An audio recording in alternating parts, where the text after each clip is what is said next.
आज आपको यह समझना चाहिए कि वैक्सीन के हलाल सर्टिफिकेशन की जरूरत क्यों पड़ी। इसे उदाहरणों के जरिए हम आपको समझाएंगे। वर्ष 2012 में जब पाकिस्तान में पोलियो का टीकाकरण अभियान चलाया जा रहा था, उस समय इस अभियान से जुड़े 100 कर्मचारियों की हत्या कर दी गई थी और यह सब इसलिए हुआ था क्योंकि पोलियो के टीके को हलाल सर्टिफिकेशन नहीं मिला था। यह तो तब की बात है जब पोलियो की वैक्सीनेशन चल रही थी। भारत में जब कोई बच्चा जन्म लेता है तो उसके प्रमाण पत्र में धर्म का कॉलम होता है। स्कूल में एडमिशन के लिए भी फॉर्म में धर्म का कॉलम होता है। कॉलेज में भी फिर यही धर्म भरना पड़ता है और ये एक प्रक्रिया का हिस्सा बन जाता है। लेकिन अब आप ये समझिए कि आपको धर्म कहां नहीं बताना। जब आप अस्पताल में इलाज कराने के लिए जाते हैं, धर्म की कोई आवश्यकता नहीं। दवाइयां खरीदने के लिए भी धर्म का कॉलम नहीं होता। बाजार में खरीदारी करने के लिए जब आप मॉल में जाते हैं, दुकानदार आपसे आपका धर्म नहीं पूछता और किसी की मदद करने के लिए भी धर्म बताने की जरूरत नहीं होती।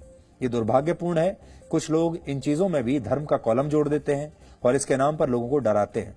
अब आप कह सकते हैं कि कोरोना वायरस की वैक्सीन पर भी ऐसा ही हो रहा है, क्योंकि वैक्सीन लगवाने के लिए तो आपको अपना धर्म बताने की जरूरत नहीं है, लेकिन बहुत से लोगों ने वैक्सीन का ही धर्म ढूंढ लिया है। जैसा कि हम आपको पहले भी बता चुके हैं कि अब इस पर जबरदस्त राजनीति हो रही है। अब देखिए, वर्ष 1978 में जब भारत में बड़े पैमाने पर पोलियो का टीका लगाने का काम शुरू हुआ, तब भी एक खास धर्म के लोगों के बीच यह अफवाह फैलाई गई कि उनके बच्चे इससे हमेशा के लिए दिव्यांग हो जाएंगे या बीमार पड़ जाएंगे। इसी तरह की अफवाह रोटा वायरस के टीकाकरण अभियान के दौरान भी उड़ाई गई थी। तब झूठ फैलाया गया कि इस वैक्सीन को लगवाने वाले लोगों की आने वाली नस्लें खराब हो जाएंगी, जबकि ऐसा कुछ नहीं था। अब कोरोना वायरस की वैक्सीन को लेकर भी लोगों के मन में विश्वास की मात्रा को घटाने का काम ऐसे ही किया जा रहा है। और ये दो तरह के डर हैं। एक डर है कि वैक्सीन के साइड इफेक्ट्स का, जो आपके शरीर पर होगा, इसलिए इसको इस तरीके से समझिए, वैक्सीन का जो साइड इफेक्ट होगा ये तो आपके शरीर पर होगा, लेकिन दूसरा जो साइड इफेक्ट है वो आपके मन पर होगा, आपकी आत्मा पर होगा। और दूसरा डर है, इस वैक्सीन से धर्म खतरे में पड़ जाएगा। हमने आपके इस डर को दूर करने के लिए कुछ आंकड़े निकाले हैं जिन्हें आपको ध्यान से देखना चाहिए। पहला डर वैक्सीन का है। अब देखिए कैसे। जैसे पोलियो की वैक्सीन आने से पहले दुनिया भर में इससे हर वर्ष 4 लाख लोगों की मौत होती थी।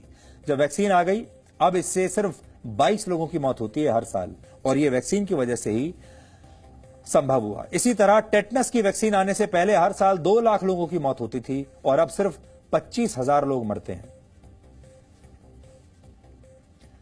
लेकिन जब बात वैक्सीन से धर्म को खतरे की होती है तो आपको जानकर हैरानी होगी कि पूरी दुनिया में कोई आंकड़ा मौजूद है ही नहीं। ऐसी कोई रिसर्च नहीं जो यह बताती हो कि हलाल सर्टिफाइड वैक्सीन लगवाने से किसी की मृत्यु हो सकती है, या यह सिर्फ एक धार्मिक मान्यता है। और इस पर कोई आंकड़ा भी कहीं भी मौजूद नहीं है कि अगर आप हलाल सर्टिफाइड वैक्सीन लगवाएंगे तो आपको साइड इफेक्ट्स नहीं होंगे, आप बिल्कुल ठीक हो जाएंगे, आपका शरीर बिल्कुल स्वस्थ हो जाएगा। कोई रिसर्च नहीं है। हलाल सर्टिफाइड चीजों का व्यापार कितना बड़ा है यह भी आप समझिए। दुनिया भर में हलाल सर्टिफाइड खाद्य और पेय पदार्थों का व्यापार 98 लाख करोड़ रुपए का है। हलाल सर्टिफाइड कपड़ों का व्यापार 20 लाख करोड़ रुपए का है। मीडिया और एंटरटेनमेंट का कारोबार करीब 15 लाख करोड़ का है। ट्रेवल का व्यापार 13 लाख करोड़ रुपए का है और सबसे महत्वपूर्ण हलाल सर्टिफाइड दवाइयों का व्यापार 6 लाख करोड़ रुपए का है।